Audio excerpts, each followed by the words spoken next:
Hello everybody, today is a very important day. Today UPSC has conducted its prelims exam, and today I am going to discuss with you the questions that are being asked in GS paper 1 from history. So let us check the important things, what all questions they have asked in the prelims exam. So this is the graph from 2012 to 2020. They have asked this time 20 questions. One question is overlapping, that is the similarities between Gandhism and Marxism.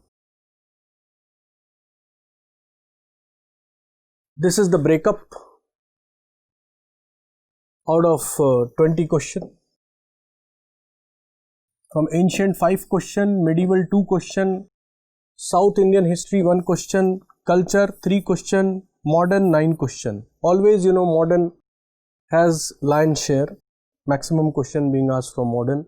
This year culture is diminished, medieval as usual 2 question, ancient always 4 to 5 question, as I already told you when I had the quick revision course, and in the YouTube also the prelims trend analysis of ancient, medieval and modern history, culture also. So this is the breakup of the question, 20 question, 5 from ancient, 2 from medieval, South 1, culture 3 and modern 9 question. From ancient, what all topics they have asked? Generally they ask more question from Indus Valley civilization, Vedic age, but they ask this time Gupta period, Maurya and miscellaneous 1 question they have asked. Gupta period they have asked 3 questions. I will show it to you and I will discuss also with you. Maurya they asked 1 question, that is the codes of Maurya, which is there in the Ashokan edicts. Then the places of historical importance, 1 question from here. लोग कह रहे हैं कि बहुत tough question आया इस बार UPSC में, but in history, as far as history is concerned, I've seen that it is easier than last time. It is easier than last time. So but the cutoff will be around 50% only.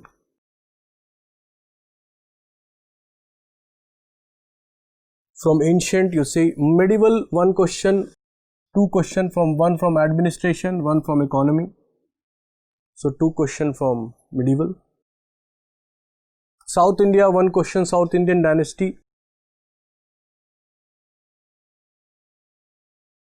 Culture 3 question, terminology and sects. The terms are as usual, always it is important. The terminologies of ancient India, culture, medieval India, they ask questions. So this time 2 questions they asked, 1 question from sects. The sects, Hinayana Buddhism, Mahayana Buddhism, Vajrayana Buddhism, the sects of Buddhism. Modern India, as usual, I told you 9 question. 1 from Indian National Movement 1927 to 34, Gandhi-Irwin Pact. Development of civil service, training college, Fort William College, basically. Fort William College, established by Wellesley. अभी आपको question दिखाऊंगा मैं. Tribal movement, one question was there. It is from revolts and movement. Revolts and movement, the topic. Deindustrialization, British policies. If you follow, you must have seen my pretty trend analysis of modern Indian history. Almost all the questions the topics that I told you important for the exam has been asked. British policies. Then women issue, Lakma Bai case. This is related to women. Upliftment. Social, it is from socio-religious reform movement socio-religious reform movement. Indigo revolt, the question related with the cultivation of indigo, which is connected with indigo revolt, and commercialization of agriculture also, demand of indigo. Gandhian socialism and Marxism, this I have discussed in, recently there was a video uploaded, relevance of Gandhian ideology in the 21st century. In the last video, there I have discussed about Gandhism and Gandhian ideology, and I've compared it with Marxism also, that both of them have the similarity that they talked about stateless, and classless society. Though there is a striking difference between socialism and Marxism. Then caste movement, this question belong to caste movement, which is the part of revolts and movement. Vittal Vida Vanshak, Deshar Katha, this is related, not we can say that it is related to current affair of 2019, you can say, but in 2018 this was in news, and it is related to the political news that I'll come to.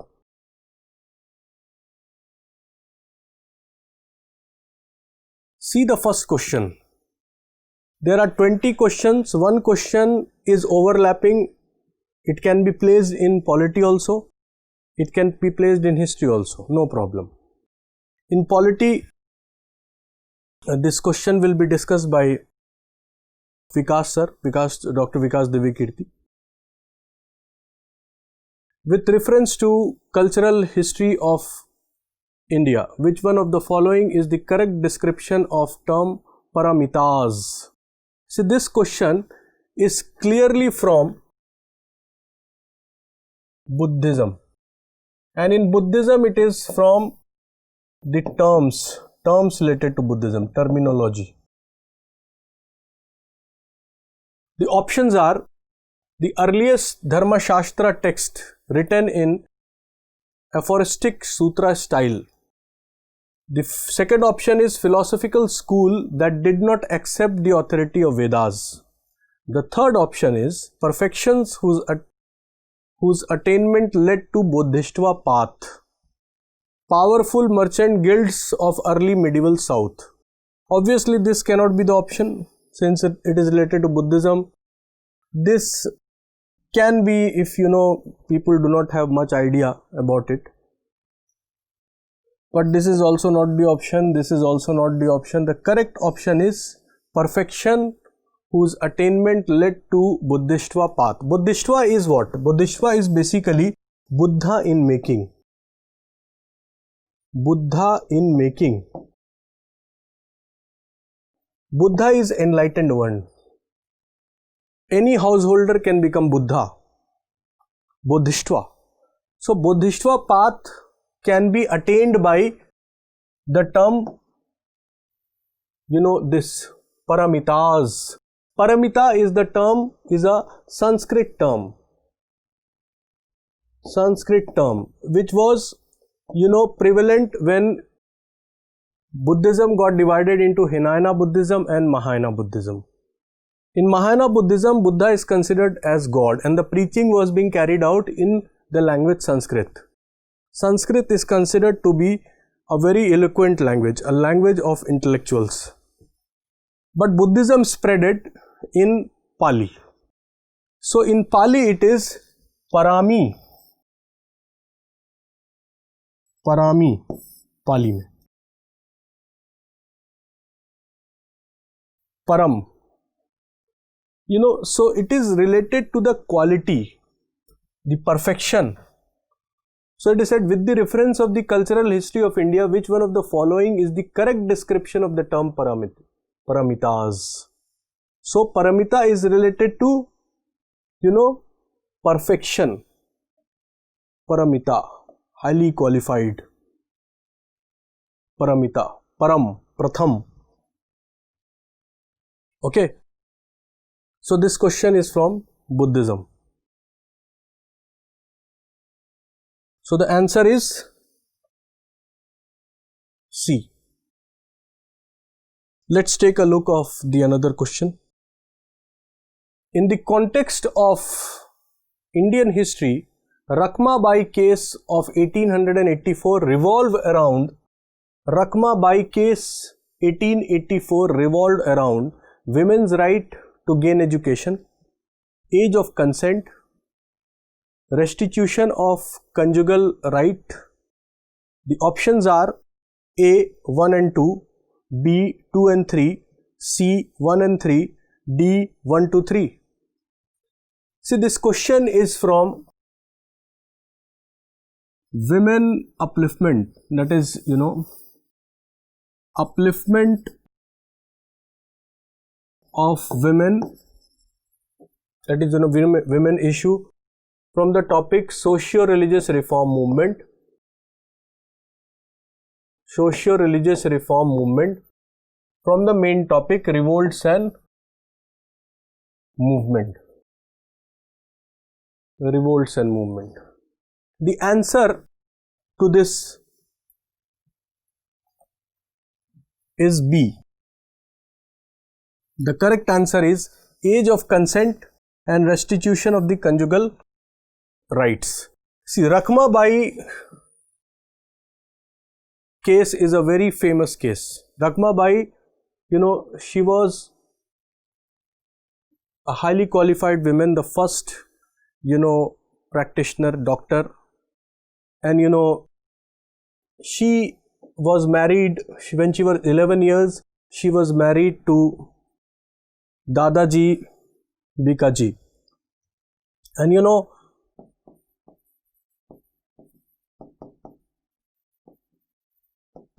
without the consent, and then he was 19.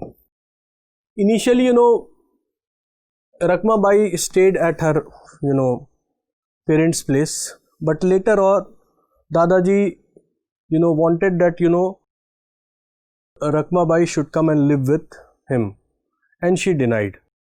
So, Dadaji filed a case in the court. So, the court ordered, that, Rakhmabai should comply or should go to should go to Dadaji Bikaji, or should go to jail. But finally this controversy ended, and all this created a background. There was age of consent, legislation was passed in 1891. So it was she fought for women's right, and she got the support of, Pandita Ramabai,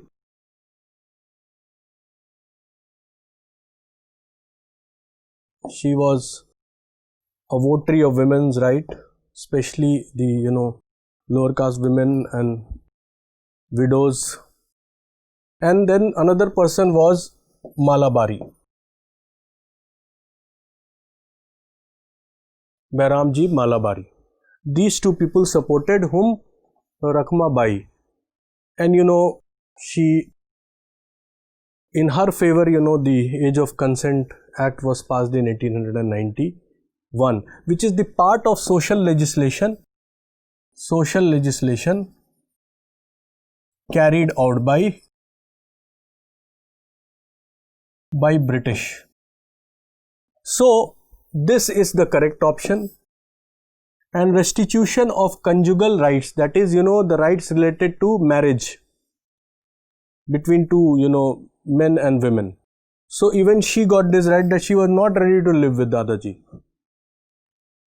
Okay, and age of consent also. So this is not a right option.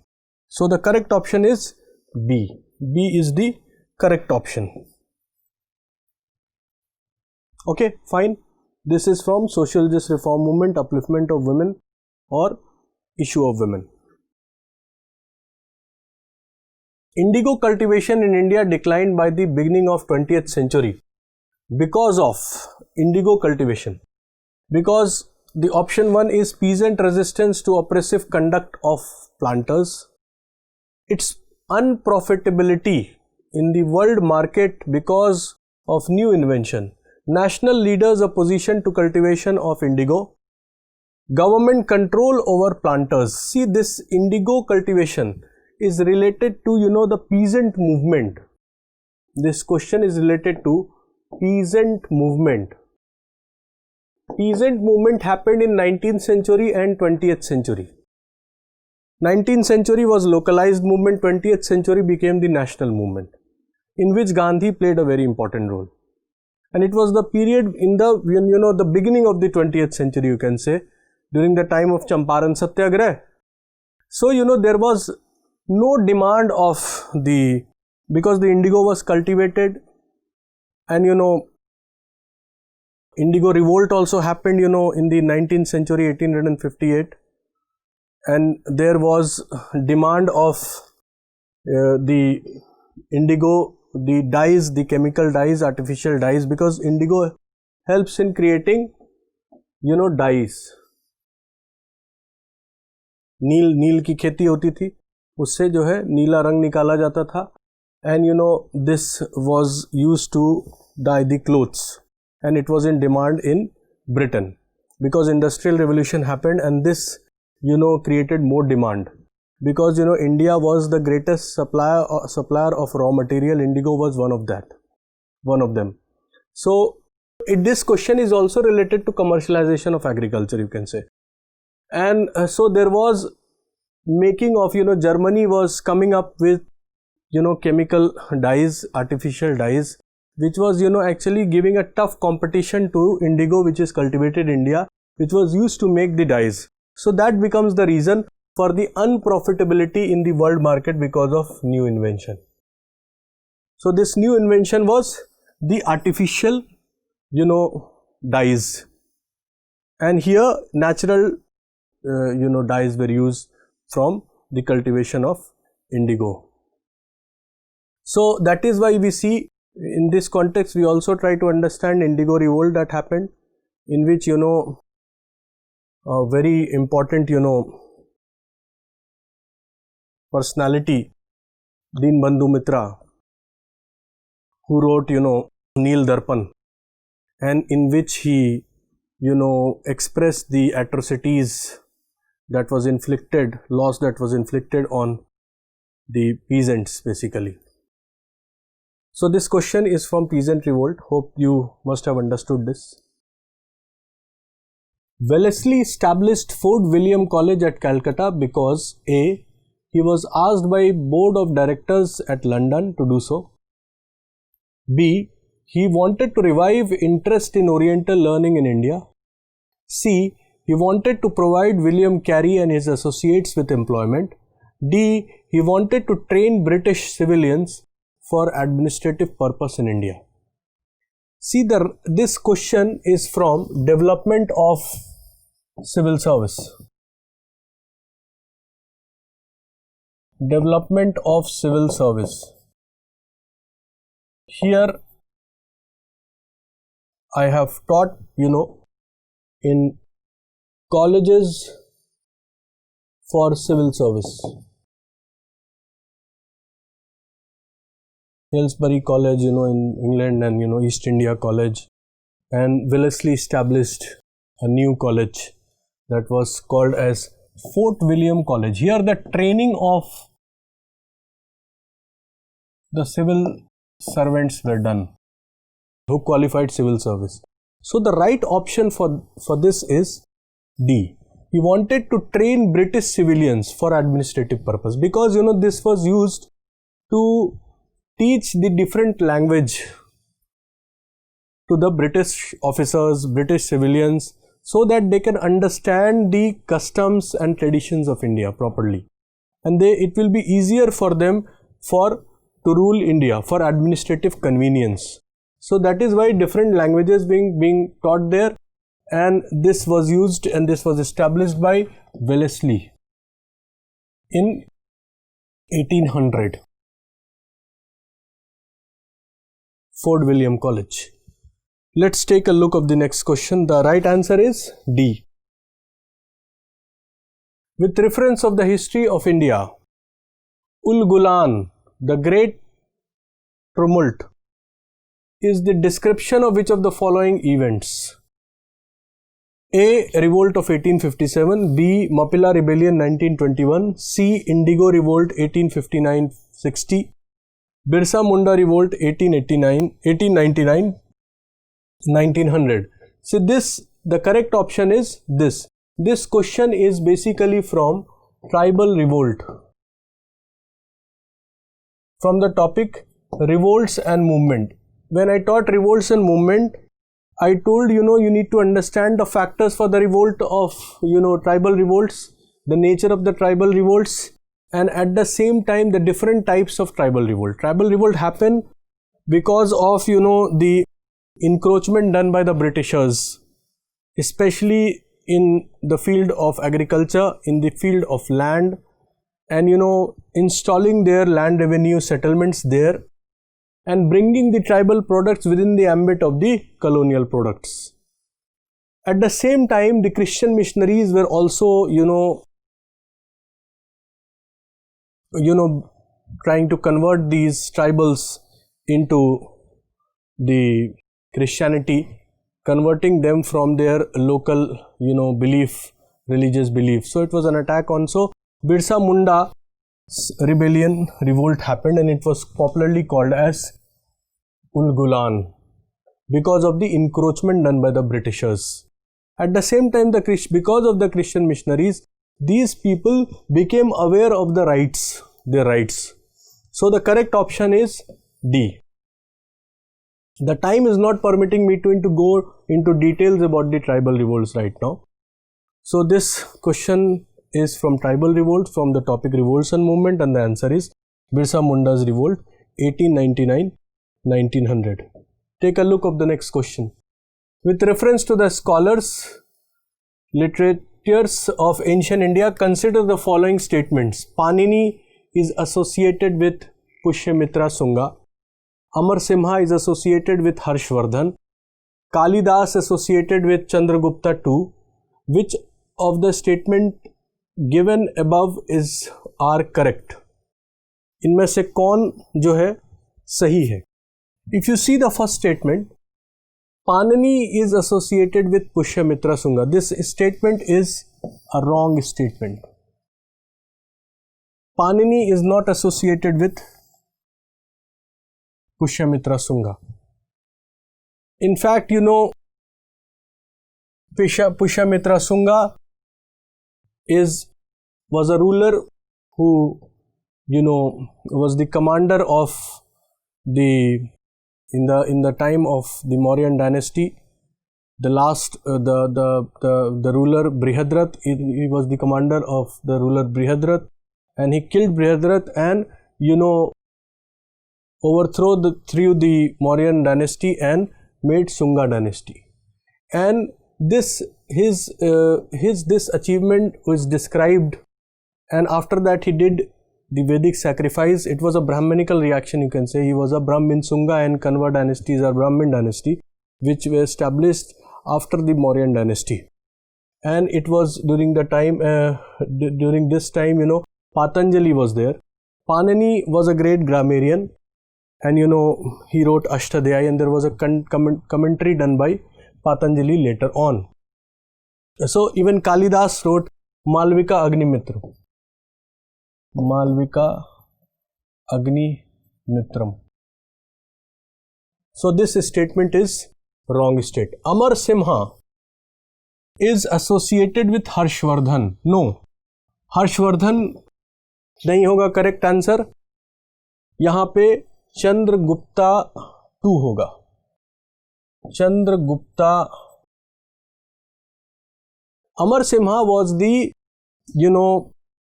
one of the jewels of the Navratna of Chandragupta II, Vikramaditya. He took the title of Vikramaditya, and he had in his court 9 jewels. One of the jewel was Amar Simha. He wrote Amar Kosh. Amar Kosh.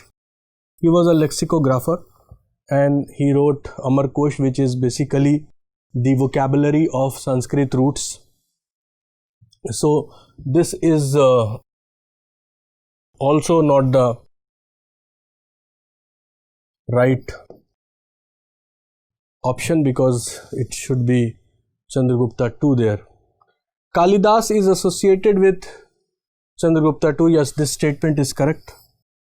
Kalidas is associated with Chandragupta II. He was also one of the 9 jewels of Chandragupta II in Gupta period. That is why we see, Gupta dynasty is considered as the golden period of ancient India, and it was, the golden period for Sanskrit literature, because literature and architecture, all these things reached its climax during this period.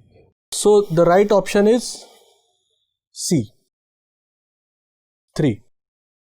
This question is basically, you can say, is mainly from Gupta period. Gupta period. And why Gupta period is called as golden age? This also we covered in the foundation course that we are providing online through the app, Drishti Learning app. So the correct option is C. Take a look of the next question. With reference to history of India, consider the following pairs: Aurang, in charge of the treasury of the state; Banyan, Indian agent of East India Company; Mirsadar, designated revenue pairs to state.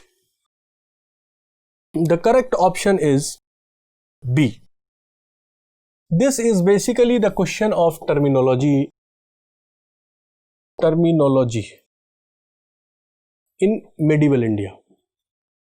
If you see Mirsadar, it is the terms related to administrative terms, and it is from Peshwa administration, Maratha administration in fact.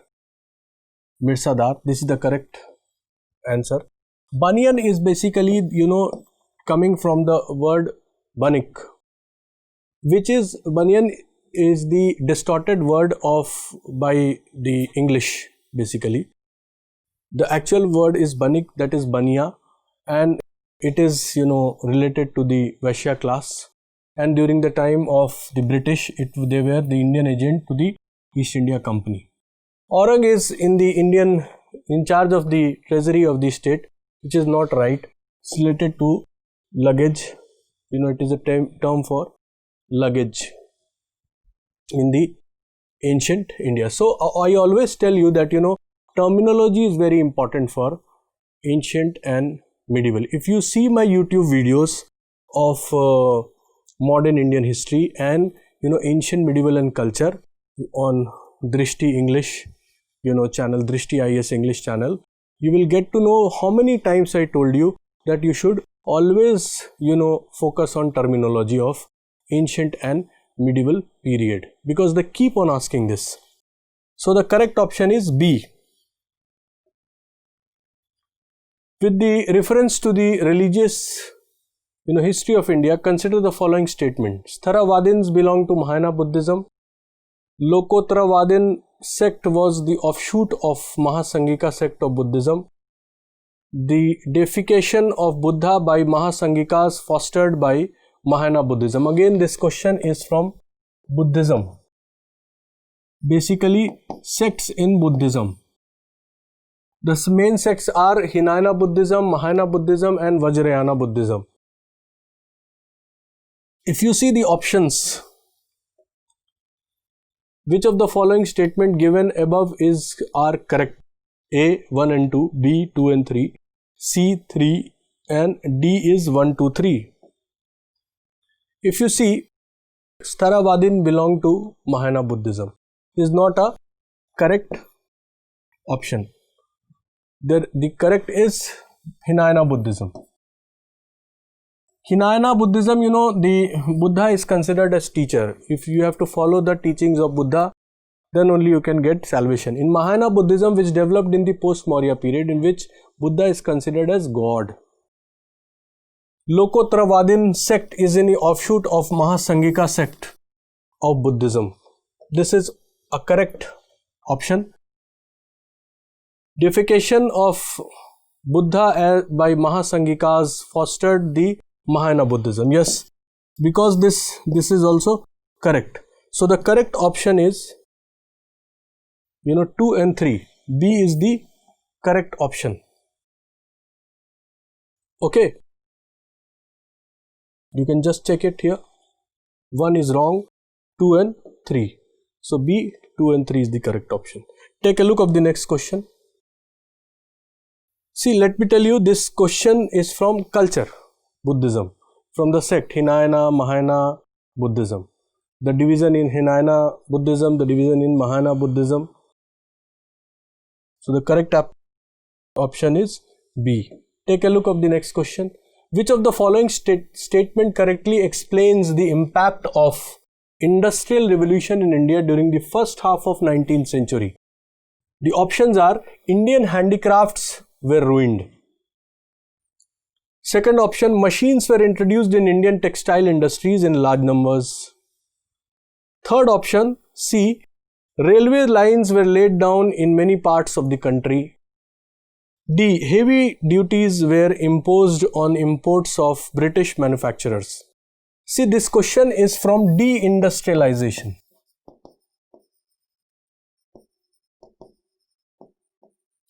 Deindustrialization or decline of handicrafts and small scale industries. This is covered in, the impact of the British rule on Indian economy in the British policies basically. That is the decline of the handicraft and cottage industries. The Industrial Revolution happened in England for the first time in the second half of 18th century, and India was a colony of the British, and when there was influx of the British goods, the British machine made goods, they gave a tough competition to indigenous goods, and resulted into the closure of the indigenous industries, that is the cottage and small scale industries. So the major impact of the Industrial Revolution was decline of handicraft cottage industries. This is the right option. The second probable option that can come to anybody's mind is railway lines were laid down in many parts of India.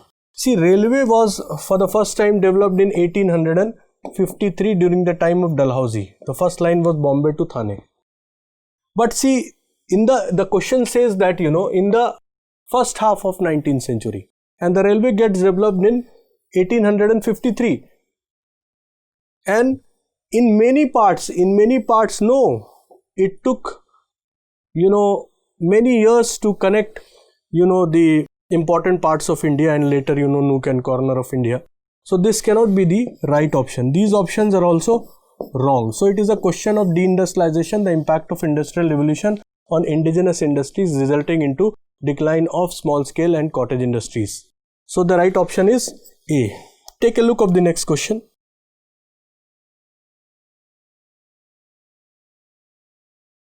Consider the following events in the history of India. Rise of Pratiharas under King Bhoja. Second, establishment of Pallava power under Mahendra Varman. Third, establishment of Chola power by Parantak I. 4, Pala dynasty founded by Gopala. So this is a general question. You can place it in South India, South Indian dynasty. At the same time, the development that happened in the early medieval and in the last phase of the ancient India. It is a question based on chronology.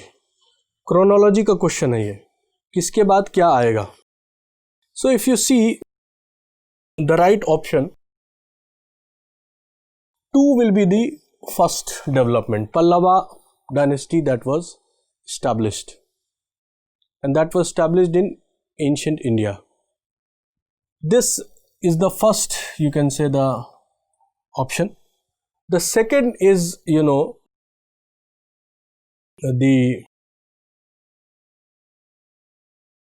Pala, that is Pala dynasty founded by Gopala.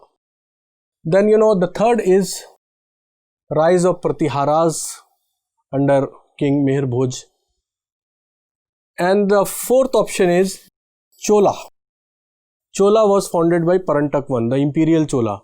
There are 2 Cholas, early Cholas in the Sangam period, the later Cholas in the 10th century, you can say. So the right option is C, that is 2, 4, 1 and then 3. Which one of the following phrases defines the nature of hundi? Generally referred to the sources of post-Harsha period. See, this question again come from this, you can say, club it in medieval in terminology again. That is economic terminology. Economic terminology. Options are A. An advisory issued by the king to subordinates. B. A diary to be maintained by daily accounts. C. Bill of exchange. D. An order from feudal lord to his subordinate.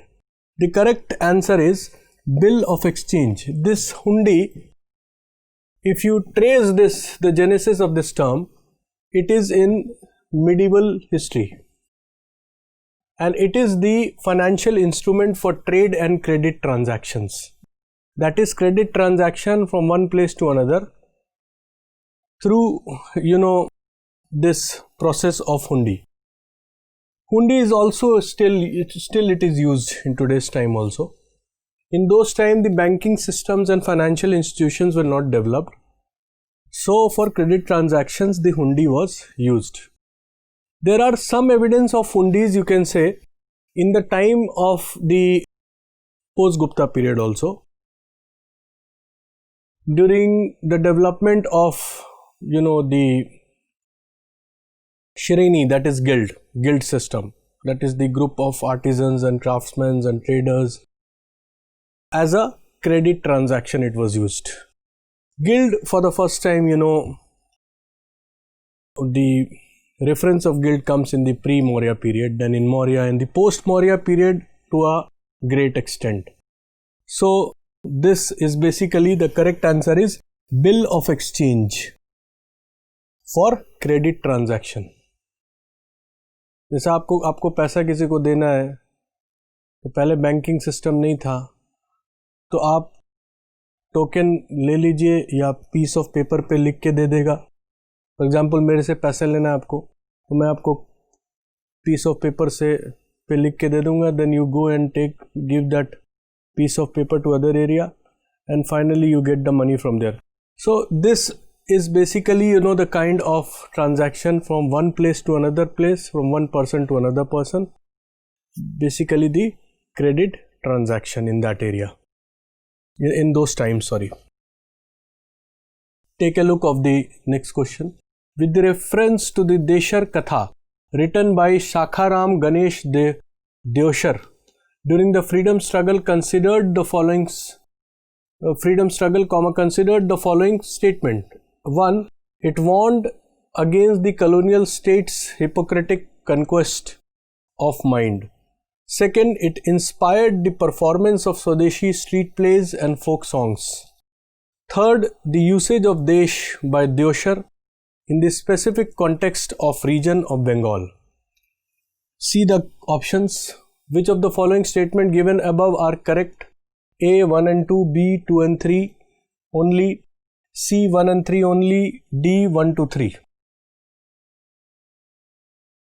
See, this option is correct.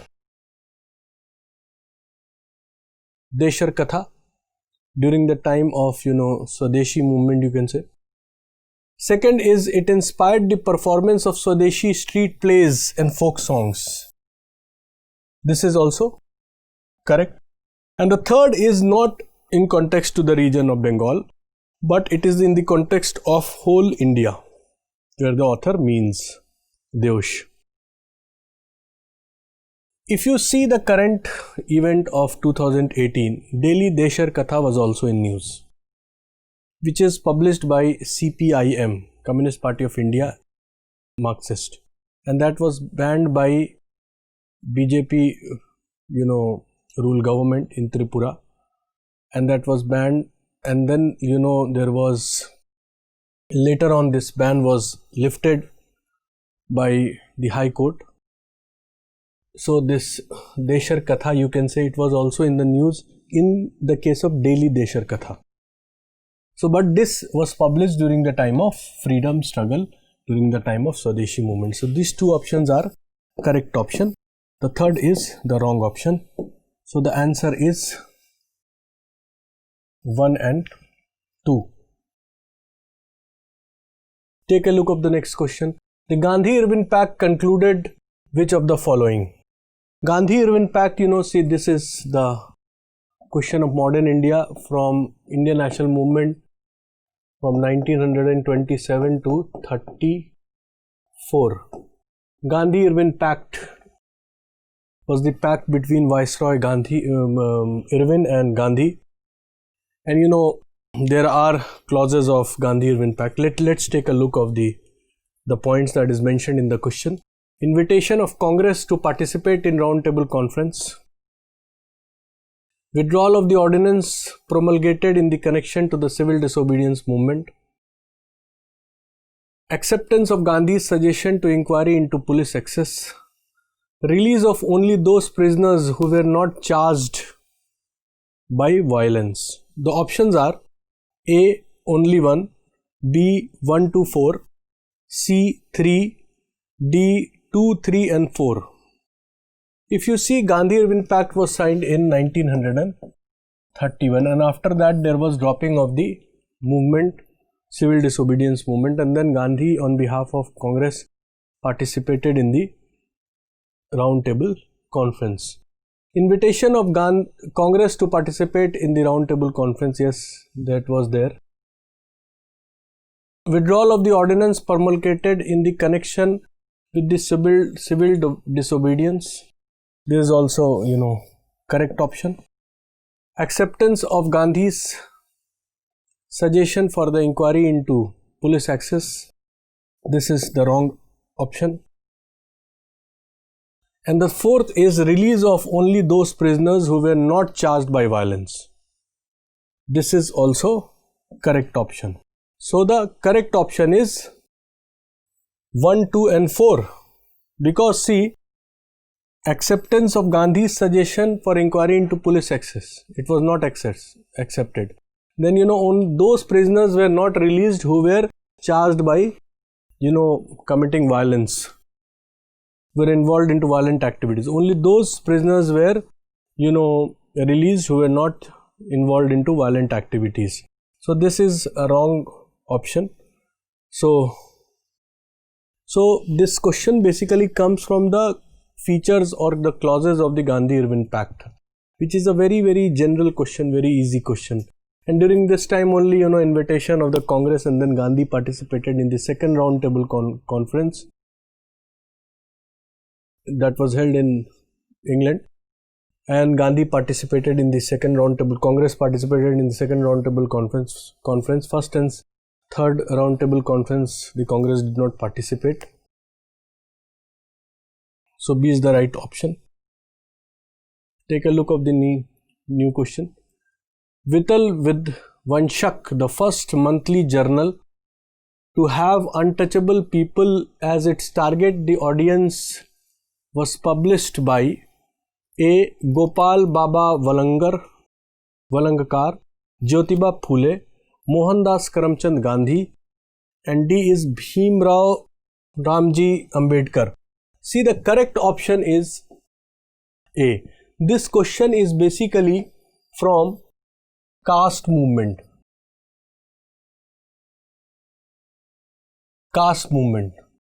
And here Valangkar raised the voice for the interest of the untouchables basically. And there he used to express the atrocities that was being inflicted on the untouchables in this monthly journal. So this is related to caste movement from the topic revolts and movement. So A is the right answer. He himself belonged to a lower caste, and that time during the time of freedom struggle, there were caste movements before independence also, and later also in the after independence there were caste movements going on, which resulted into caste politics that developed in South India. Caste movement held in South India and Maharashtra mainly. Take a look of the next question. With reference of the history of India, the terms Kulya Vapa and Dronavapa. This is a very simple question again of terminology. I told you, you see how many questions they asked. If you go and see the the prelims trend analysis that I have given on modern Indian history and ancient, medieval and culture on YouTube, you will get to know about it. Terminology, so many questions they ask. Kulyavapa and Dronavapa. These are the terms related to measurement of land during the time of Gupta period. Land grant system that started, and Kayasth, scribe, the new caste that developed in this period, who were used for record keeper, and these terms were used to measure the land. So major development in land and agrarian reforms were carried out. So A is the right option. Take a look of the next question. Who among the following rulers advised the subject through this inscriptions? Whosoever praises his religious sect or blames other sects out of excessive devotion to his own sects, with the view of glorifying his own sect, he rather injures his own sect very severely. These are the quotes of, words of Ashoka, which is mentioned in his edicts, Ashokan edicts. The answer is Ashoka. Ashoka, after Kalinga war, when he felt remorse, he got converted into Buddhism. In Kalinga war, he killed more than 1 lakh people. And after that, he felt remorse. He got converted to Buddhism, and by coming under the influence of Buddhist monk. And but at the same time, Mauryan rulers were tolerant towards other religion also. Ashoka was also tolerant towards other religion. And the policy of Dhamma was introduced by Ashoka. The main implication of policy of Dhamma was political implication. But political implication at the same time,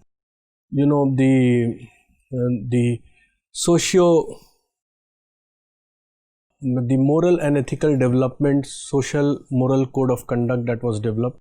So there also, the influence of Buddhism was there. So this question, the answer is Ashoka. Take a look of the next question. With reference to the history of India, consider the following pairs. This is a very general question, and this question is related to famous place and their area, the state where these places are basically present. So it is the pair we have to mark the correct pairs basically. Bhilsa. Bhilsa is, in Madhya Pradesh. Vidisha or Besnagar we call, the other names of Bhilsa, is famous for Bhilsa Besnagar pillar inscription, which was Besnagar pillar or Heliodorus pillar was, erected by Heliodorus, who was an ambassador, the ambassador to the Greek ruler, and Indo-Greek ruler in fact, and he raised this pillar, Heliodorus pillar, Garudhwaj, and he devoted his life towards Krishna, and he called himself as Param Bhagavat. So this was basically development in the post-Maurya period, the rise of Bhagavatism. So Bhilsa is very important historical place. So it is in Madhya Pradesh. Dwar Samudra. Dwar Samudra is not in Maharashtra. In fact, it is in Karnataka. And it is basically, the capital of the Hoysala kingdom. Girinagar or Girnar. Girnar, hilly area, which is related in Gujarat. It is also famous for Ashokan edicts, Girnar edicts. Sthaneshwara. Sthaneshwara is basically Thaneshwar. Thaneshwar is in Haryana, and it is the capital of Pushyabhuti dynasty. It is not in Uttar Pradesh. So this is a wrong option. This is a wrong option. This is correct. This is correct. So 1 and 3 is the right option. ठीक है, देखिए दूसरा question. With reference to the period of Gupta dynasty in ancient India, the towns Ghantasala, Kadura, Chaul were well known for ports handling foreign trade, capitals of powerful kingdoms, places of exquisite stone art and architecture, important, Buddhist pilgrimage centers. This is from Gupta dynasty. Again, the very general question which is related to, in fact, economy in Gupta period. Economy in Gupta period.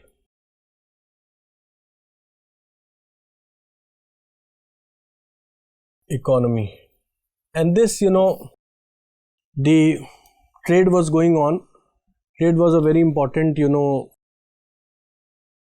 feature of the Gupta Empire, of Gupta economy. Gupta economy rose from 350 to 450 and then started declining from 450 AD till 550 AD. The Gupta economy started declining, and the trade also, got disrupted by Huna invasion, one of the reason.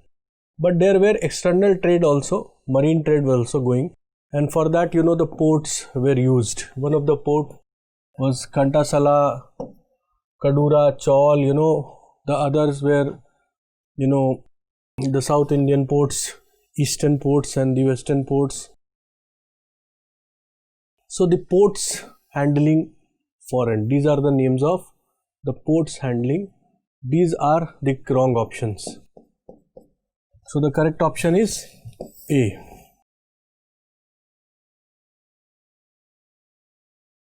With reference to the cultural history of India, consider the following pairs: Parivrajaka, renunciant and wanderer; Shramana, priest with high status; Upasaka, lay follower of Buddhism.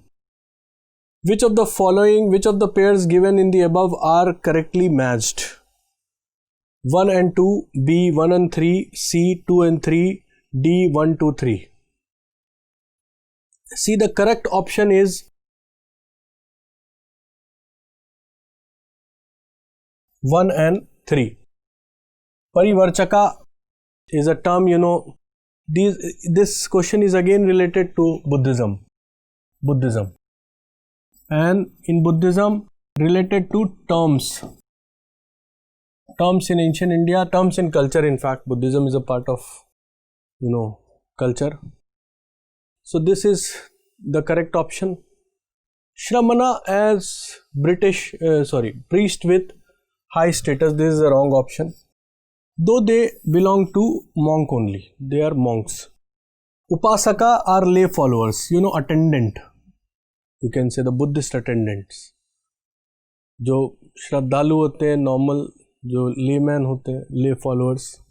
Any follower, Hindu, Muslim or any follower, जो आम आदमी लोग जो follow करते हैं किसी धर्म को, उसी तरह बुद्धिज्म में उपासका जो है आम लोग जो follow करने वाले हैं, attendants भी कहते हैं उनको. So 3 is also the right. So the correct option is B. So this question again comes from Buddhism, the terms. So in my opinion, question was easy from previous years. Question was not tough. And I have discussed, in the prelims trend analysis of modern India and, ancient, medieval and culture, the topics also. From there, the question can be seen in the exam. So around 20 question came. One question was, overlapping. It is, have not covered this question here. It will be covered in polity section and the Gandhism and, Marxism. If you want to get the answer of that question, you can also follow the YouTube channel of, Drishti IAS English. The topic is relevance of Gandhian ideology in 21st century. So you will get the answer of that question. Both Gandhi and Marx, they believed in stateless and classless. You can say the stateless society, mainly believer in the stateless society. That answer will be given in description, in polity class. So here we complete the 19 question of history and culture. I hope this class must be satisfactory for you, and I am sure many of you must have performed well, and some of you must not have performed well. So my advice to those students who are preparing for the main should follow the the course that is there in the Drishti Learning app, and we are coming with a program, Awake program for mains in for 2020 mains. जो PTOS का जो mains होगा उसके लिए एक programme आ रहा है, which is a kind of crash course. So you should follow that. You should follow that course. You should take that course. And my best wishes are to those who are going to appear in the main exam. और जिनका exam अच्छा नहीं हुआ, अपना दिल छोटा ना करें. There is always next chance. Study hard, and study with proper strategy and smartness. Smart study is required. So my best wishes are with you. Thank you so much for a patient hearing.